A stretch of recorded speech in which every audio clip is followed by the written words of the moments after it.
కృష్ణ గారు, అనిల్ గారు మాట్లాడినంతసేపు కూడా కళ్ళు ఎర్రగా నీళ్లు బయటికి రావాలా వద్దా అన్నట్టు ఆయన కళ్ళల్లో ఉన్నాయి. వెనకున్న మీ కళ్ళు కూడా అదే సేమ్ అలానే ఉన్నాయి. ఏంటండి, ఏం జరిగింది మీ మధ్య? Nothing sir, human emotion, that is friendship, అంతే.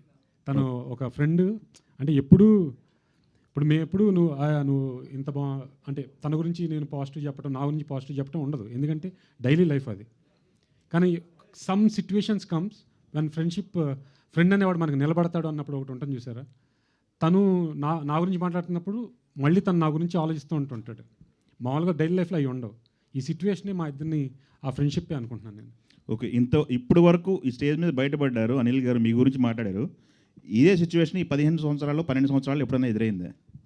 అంటే మీ గురించి మాట్లాడటం ఇదే ఫస్ట్ టైమా? ఇంతకుముందు ఎప్పుడైనా ఇలాంటి మీరు ఎదురైందా మీకు సిచ్యువేషన్? అంటే ఓపెన్గా మాట్లాడు. అంటే ఇలా ఉండదు.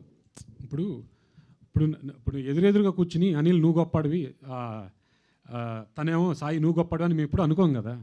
బట్ ఆ సిచ్యువేషన్ వచ్చినప్పుడు నేనైనా సరే మైక్ పట్టుకుని ఓ సినిమా గురించో అనిల్ గురించో చెప్పేది ఇలా తన ఫంక్షన్స్లోనే. మామూలుగా ఉన్నప్పుడు మేము నార్మల్ ఫ్రెండ్స్, చాలాసార్లు తిట్టుకుంటాం బో, అది వేరే. మమ్మల్ని చూసి చాలామంది, రాజుగారు అవ్వచ్చు, ఇంకా చాలామంది దగ్గర నుంచి చూశారు.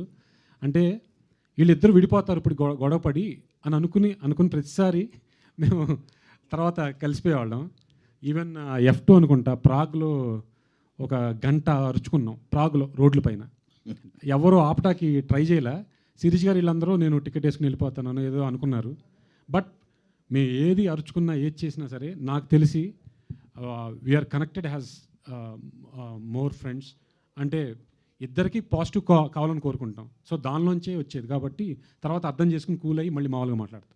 ఓకే, మీరు సపరేట్గా మీకంటూ ఒక ఐడెంటిటీ కావాలని ఇందాక అనిల్ గారు కోరుకున్నారు మీరు అని చెప్పాడు. అది లేట్ అయిందని ఏమన్నా అనిపించిందా మీకు? లేదు సార్, నేను ఎప్పుడు ఒకటే నమ్ముతాను, ఎప్పుడు మన టైం వస్తుందో అప్పుడే మన టైం. కాబట్టి నాకు లేట్ అయింది అని ఏం లేదు. ఎందుకంటే ఏదైనా సరే నేను చేసుకుంది. ఇంతకుముందు వేరే సినిమా ప్రొడ్యూస్ చేశా, but I failed there. So ఇప్పుడు అన్ని పనులు నేనే చూసుకుని నేనే చేస్తే ఏంటి అనేది ఈ సినిమా. సో నాకు ఎప్పుడు అది ఉండదు, because Anil success is my success. Sai గారు, టీజర్ బాగుందండి. Thank you sir. మీ కోరిక ఎప్పటి నుంచో తెర మీద కనపడాలని, సో ఎన్నాళ్ళు నెరవేరుతుంది. All the best.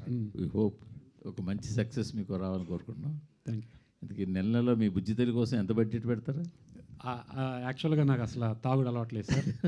మా టీంలో ఎవరికి లేదు, even Anil or me, nothing. Sir Harish గారు ఏంటి సార్ సాహు గారితో